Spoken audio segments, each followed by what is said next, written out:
예, CBS 라디오 박정희 한판승부 2부 함께하고 계십니다. 오늘 특집 방송으로 9시까지 편성을 해서 여러분과 함께할 텐데요. 매주 수요일 여야 두 분 모시고 하는 노컷 대련 시간. 오늘도 이 두 분과 함께하겠습니다. 김정혁 국민의힘 최고위원님 어서 오십시오. 안녕하세요. 예, 그리고 서용주 더불어민주당 상근 부대변인 어서 오십시오. 네, 안녕하세요. 예, 조금 전에 이제 대통령이 어제 10시 23분에 국민들 앞에서 말했던 비상계엄 선포 주요 발언을 들으셨는데 아직 24시간이 안 지났죠. 어제 10시 23분 이후에 그럼에도 굉장히 많은 시간이 지난 것 같은 국민적 피로감은 상당한 것 같습니다. 두 분도 오늘 이 시간까지 굉장히 많은 방송을 소화하시고 오신 것 같은데 자 일단 어제 어떤 생각이 드셨는지 우리 김정혁 최고위원부터 말씀 주시면. 기자들이 전화가 와서 오후 10시쯤에 대통령이 무슨 담화문을 발표한다고 합니다. 예. 내용을 아세요? 뭔지 그러더라고요. 그래서 예. 뭐 그냥 아마 그 감사원장 탄핵 그리고 그 중앙지검장과 검사들 탄핵 그리고 그 예산안 감축 뭐 이런 거 가지고 비난하는 정도겠지라고 얘기를 했어요. 근데 안 하더라고요. 10시에. 그랬더니 10시 23분에 이제 시작을 하시길래 그냥 예. 무심코 그냥 보고 있었어요. 근데 예. 중간에 가다가 갑자기 뭐 종북 세력 척결 뭐 이러면서 그러면서 비상계엄을 선포를 하시더라고요. 근데 저는 뭐가 좀 내가 뭘 잘못 들었나 했어요. 그래서 저희도 같은 생각이었습니다. 저 네. 단어가 맞나? 네, 비상계엄 선포가 맞나? 그러니까요. 그냥 맞았습니다. 비상계엄을 할 수도 있다라는 얘기 한 건가? 라는데 그게 아니고 11시부터 뭐 비상계엄이 들어간다는 거였잖아요.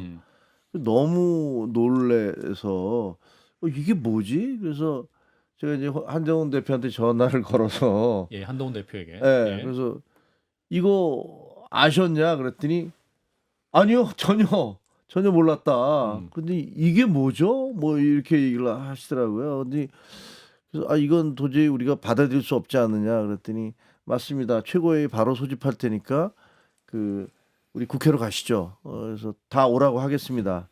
이러면서 본인이 이제 거기서 바로 이제 출발을 하면서 예. 또 바로 이제 그 문자를 보내서 이거는 국민과 함께 맞서 싸우겠다. 이거는 받아들일 수 없다. 이런 것들이 이제 일보를 날렸더라고요. 뭐 그래서 그때부터 시작돼 갖고 아주 기나긴 밤이 이어졌던 거죠. 예. 그럼 서영주 소장님. 네. 뭐 저도 보면서 뭐 사실대로 이 마음을 표현할 수는 없으나 방송이기 때문에 예. 참 저분이 뭐 했나? 예. 어디 아프신가? 이게 무슨 일이야? 할 정도로 굉장히 놀랬고 믿기지가 않았어요. 예. 예. 그래서 이게 꿈인가 생신가 이게 정상적인 생각을 가진 사람이라면 특히나 정상적인 사고를 가진 대통령이라면 할 수 없는 이야기다. 논리적이지도 않고 상황도 맞지 않고. 예. 그리고서는 쭉 들어보는데 그 말도 거의 뭐 아무 말 대잔치였습니다. 뭐 북한 세력에 대한 어떤 부분, 그 다음에 종북 반국가 세력에 이런 사람들을 일거에 척결하겠다. 드러내겠다 이런 얘기를 했잖아요. 그러면서 탄핵을 남발하고 국가 예산 부분에 발목을 잡고 그러니까 결국에는 국회의 민주당을 얘기한 거는 같아요. 예. 정치 행위에 대해서 비상계엄을 선포했다. 저분은 뭐 어떤 논리지 하면서 제가 너무 화도 났는데 화가 넘어서면 어이가 없는 거예요. 예. 그래서 이거는 있을 수 없는 일이다 하는데 그게 현실로 다가섰고 그다음에 여러 가지 여기저기서 이제 전화가 오고 상황 파악을 좀 하느라고 바빴습니다. 예. 근데 저는 한 가지 분명한 거는 비록 대한민국이 윤석열 정부의 무능함과 독선으로 있어서 그렇게 대한민국이 평화롭지는 못했으나 국가 비상사태까지는 아니었다고 봐요. 예. 근데 대통령이 어제부로 국가 비상사태를 만들어 버려요. 그래서 저는 국가를 나락으로 떨어뜨리는 국민 민폐 대통령을 어저께 본인이 스스로 증명했다라고 봅니다. 그러니까 가만히 뒀으면 중간이라도 가는데 가만히 있으면 어제 비상계엄을 함으로써 국가를 무너뜨리고 비상 상황으로 몰아넣고 반국가 세력, 그러니까 국가를 잘못되게 하는 세력이 반국가 세력 아니에요? 예. 그게 윤석열 대통령이구나 라는 거를 확인하는 날이어서 저는 솔직히 제 개인적인 판단으로는 이분이 이제 끝났다. 더 이상은 이제 어떤 뭐 그동안 뭐 더 희망도 없었지만 예. 앞으로는 더 어떤 여지가 없는 처지에 몰리겠구나 판단이 했죠. 예. 사실 이제 어제 대통령이 10시 13분에 국민들 앞에서 이제 평안한 전쟁을 벌이고 있는 국민들 앞에서 말을 하는 그 장면을 봤을 때도 뭔가 대통령의 상태가 좀 좋지 않은 것이 아니냐라는 생각을 하신 분도 굉장히 많았거든요. 이제 그 자리에서 말을 할 때 어떤 거친 숨소리라든가 뭐 주요 과격한 단어라든가 그 부분에 언급도 많이 하시던데 우리 김웅 의원님도 어제 상황을 보시면서 뭔가 대통령의 상태가 정상적이진 않다라는 판단을 하셨다면서요. 그죠. 뭐 대통령이 이제 특유의 자신감이 넘쳐올 때나 예. 이런 되게 관용적인 그런 모습을 보일 때가 있어요. 예. 뭔가 좀 자신감이 넘치실 때 그런 거고 좀 사소한 것보다는 선 굵게 이렇게 가는 게 있는데 예. 지금 제가 보니까 대통령이 그동안 아무튼 마음고생이 무지 심했던 거 아닌가. 그러면서 지금 상황에 대해서 이제 뭐 무력감이 많이 들고 뭐 두려움이나 그러니까 이게 이제 모든 거에서 자기가 이제 이대로 가면 그냥 그대로 고사될 수도 있다라고 생각한 위기감이 좀 있으신 것 같기도 하고 예. 그런데도 불구하고 어제 가장 문제점은 뭐였냐면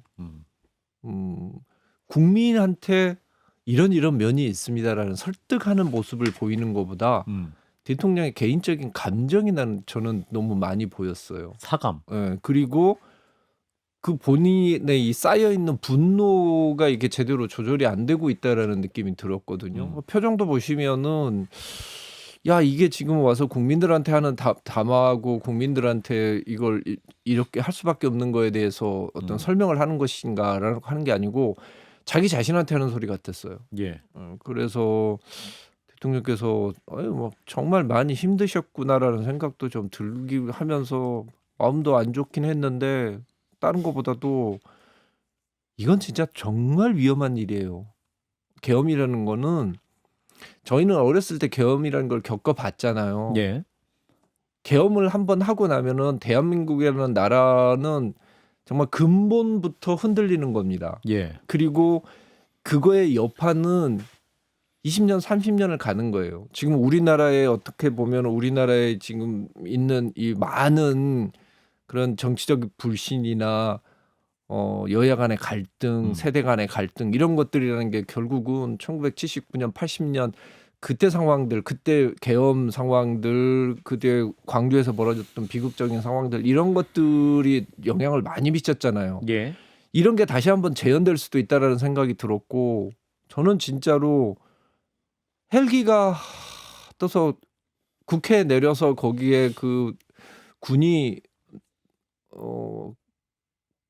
진입을 했다는 소리를 들었을 때 예. 정말 저기 어떤 느낌이 들었냐면 말할 수 없는 그 허탈감. 그러니까 아 내가 왜 정치라는 것을 한때라도 이렇게 들어와서 이런 꼴을 보나 싶기도 하고. 근데 너무 비현실적이니까. 그렇죠. 너무 비현실적이니까 사람들이 지금은 약간은 뭐 이걸 희화화시키지만 이 계엄이라는 그때 당시 상황 매우 위험했습니다. 게다가 그때 군인들이 어디까지 들어갔냐면 로텐도홀 올라가는 그 계단 바로 옆에 있는 거기까지 들어왔었거든요.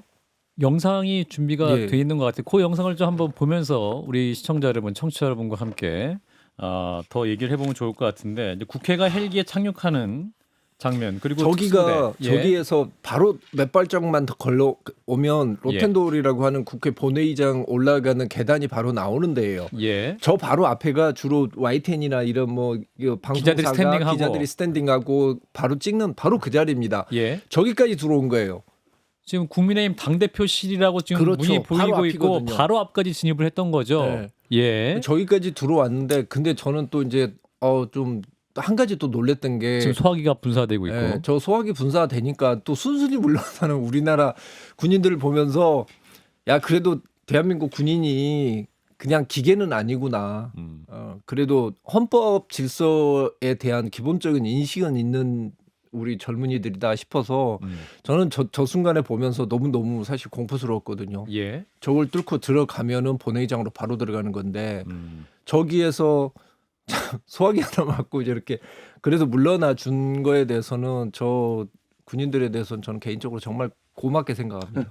저기가 근데 이제 저 당대표실이었잖아요. 예, 국민의힘 근데 당대표실. 지금 그 증언에 따르면 예. 그 올라오면서 그 한동훈, 이재명, 우원식 우원식 국회의장. 이런 얘기들을 했다는 거예요. 그 군인들이 예. 그러니까 사실상 체포조를 체포조가 운영했던 있었다라는 그런 얘기들이 그래서 나온 거거든요. 예. 그 군인들이 뭐 어떻게 알겠어요? 근데 이렇게 세 명을 어떻게 보면 국회의장하고 여야당의 대표를 이렇게 찍어서 얘기를 했다는 걸로 봐서는 그게 그리고 이제 들어오는 게 지금 보시다시피 당 대표실 쪽으로 이제 들어오고 있었잖아요. 예. 정책위 의장 방을 유리창을 깨고 의장 못 들어오니까 막아놓으니까 의장 그걸 유리를 깨고 이제 그걸로 진입을 해서 예. 그쪽으로 밀고 들어왔거든요. 근데 저게 지금이야 이제 지금 아직 24시간이 안 됐습니다만 지나고 나니까 이렇게 쉽게 얘기하지. 저는 그 국회로 가면서 집에서 이게 이제 어저께 그 복장 그대로인데 예. 나오면서 나 체포될지도 몰라. 그 집사람한테 이제 그 얘기를 했거든요. 나 못 들어올지도 모르겠다. 이제 가면은 이게 왜냐면 불법 체포나 구금이 자유로운 그렇게 되는 거잖아요. 그게 그러니까 할 수 있는 거잖아요. 그래서 그 얘기를 하면서 의원도 아니시니까 의원도 아니시니까 뭐 체포될 아무 문제 없어. 아무 문제 예. 없어요. 뭐 배지를 단 사람도 아니고 뭐 배지여도 상관없을 것 같아. 예. 왜냐면 어저께 그 현장에 이제 진입을 막 시도를 한 거는 여기 이제 포고령에 보면은 그 국회. 그다음에 지방 뭐 이런데 지방의회 정당의 활동과 정치적 결사 집회 시위 등 일체 활동을 금한다라고 했잖아요. 예. 근데 보면은 국회에서 표결을 해서 과반수가 넘으면 해제를 해야 되는데 그 활동을 못 하게 한다라고 지금 한 거 아니에요. 그러니까 그렇죠.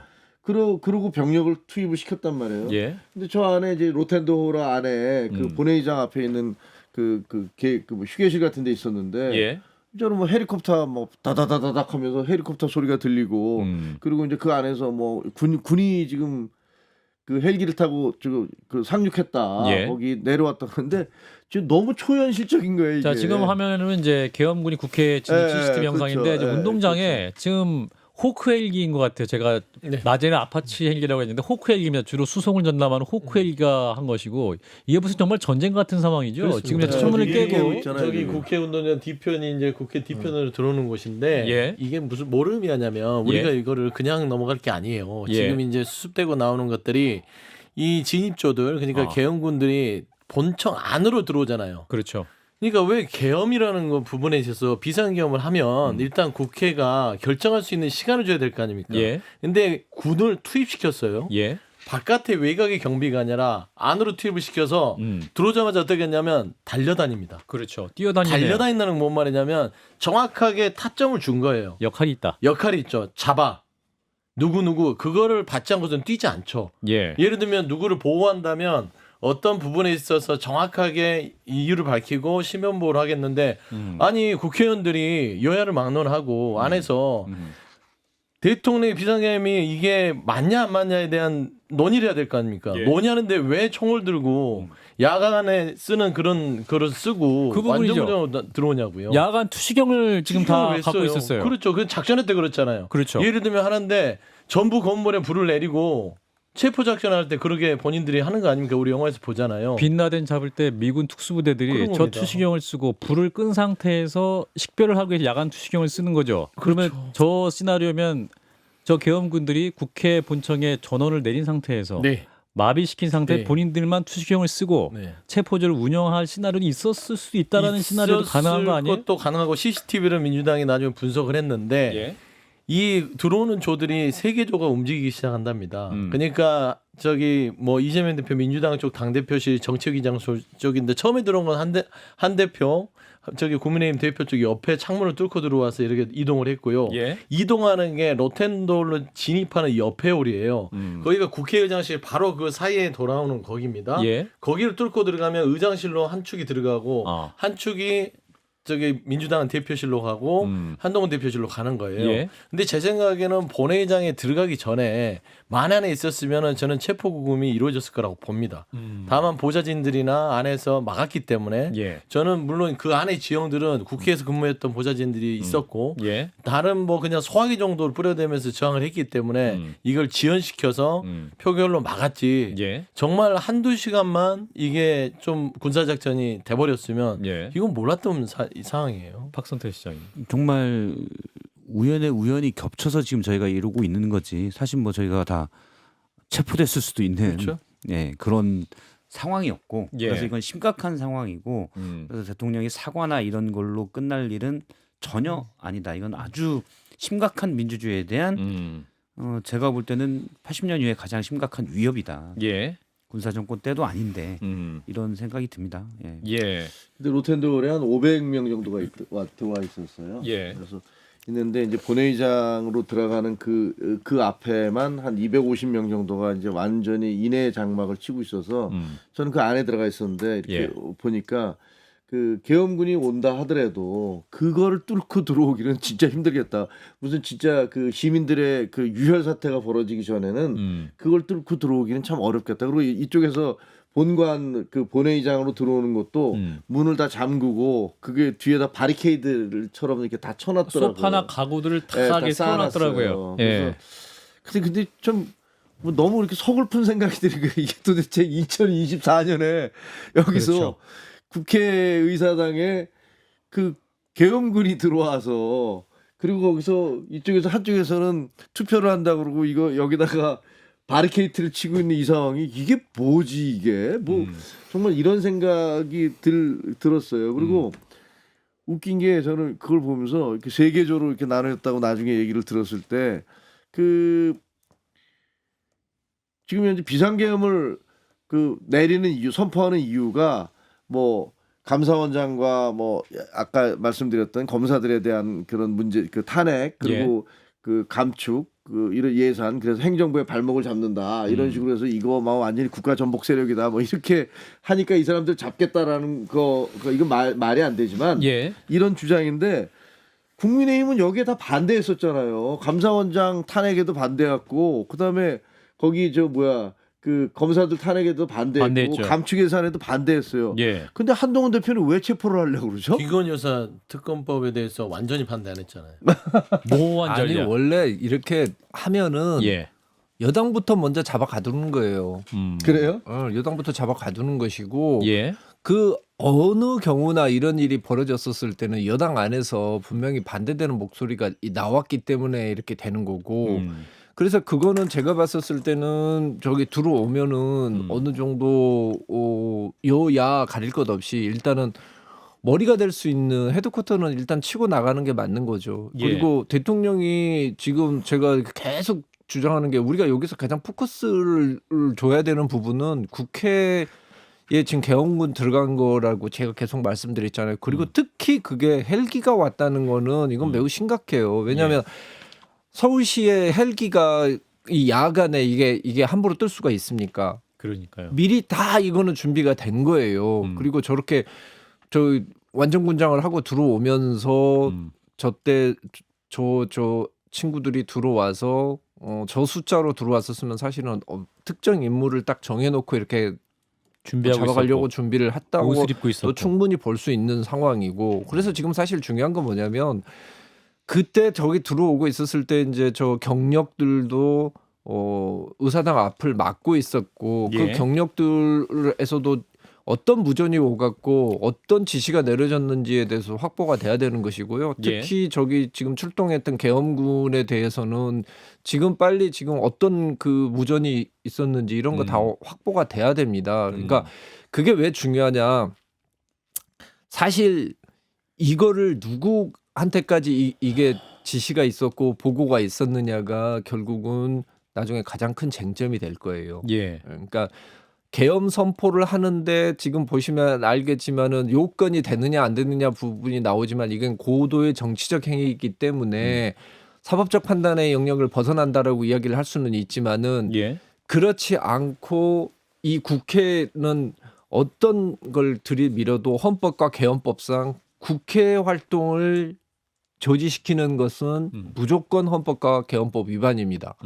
그래서 이거를 과연 어느 선까지 지시를 했고 어느 선까지 알고 있었느냐는 앞으로 뭐 우리나라에 있었을 때 뭐 여러 가지 절차들 이 절차들에 있어서 누구한테까지 책임을 물어야 되느냐, 특히 대통령에까지는 어느 정도까지 책임을 물으냐에 있어서 가장 핵심적인 부분이 될 거예요. 저렇게 이제 국회의장과 여야 당 대표를 체포하려고 했다. 예. 이거는 국헌문란의 명확한 증거예요. 그래서 대통령이 탄핵 수추가 되고 저는 그래서 탄핵 심판이 가더라도 기각될 가능성이 거의 없다. 국헌문란의 한 명확한 증거들이 나오기 때문에 예. 저도 이제 군 명령은 철수된 뒤였지만 2시쯤에 국회에 갔었는데 예. 어떻게 보면 약간 엉성했잖아요. 예. 이제 다른 의원들이 제보 받아서 한 얘기들을 들어보면 아마 저기 707이랄지 이런 부대도 당일 저녁에서야 지침들을 하달받은 것 같다. 대신 준비시킨 거는 전전날부터는 준비를 시킨 것 같다. 그러면 예. 뭐 확인된 건 아니고 제보라고 이제 예를 들어 박선원 의원 등이 얘기한 부분인데 예. 그런 것 같다는 느낌도 들고요. 그래서 의원들 저기 계엄군도 아마 현장에 가서는 이게 대체 뭐지라는 생각을 좀 했을 것 같은 생각도 듭니다. 그러니까 이 작전을 사전에 누가 어디까지 알았냐 이것도 중요하고 저도 이제 2시쯤 경찰들이 국회 경내를 다 막고는 있었는데 느슨하긴 하더라고요. 다행히 지금 우리 국민들의 또 군이나 또 경찰들의 그런 의식도 좀 높아졌기 때문에 일단 명령이 떨어졌기 때문에 막긴 하는데 사실은 좀 그렇게 적극적으로 무슨 뭐 예를 들어 폭력 사태를 유발하려고 한다든지 보통 폭력 사태들은 옛날에 경찰들이 썼던 수법들 폭력 사태를 유발시켜서 그 진압의 명분으로 진압을 하거든요. 과한 대응을 유발시켜서. 예. 근데 그런 모습들은 보이지 않았고 그리고 국회 정문 앞에서 시민들이 많이 있었고 시위도 했고 했지만 집회를 가졌었는데 또 이제 경찰들의 저지선을 뚫고 예. 어떻게 보면 정말 폭력적으로 부딪히는 그런 상황은 이제 서로 피하려는 모습들이 보여서 다행이다 이런 부분도 확인할 수 있었습니다. 네, 박종현 한판승부 특집 방송 함께하고 계시고요. 박선원 민주당 의원은 내일 저희 또 한판승부에 출연할 예정입니다. 우리 박 실장님이 제기하신 의혹은 내일 또 바로 확인해 보겠습니다. 잠시 광고 듣겠습니다.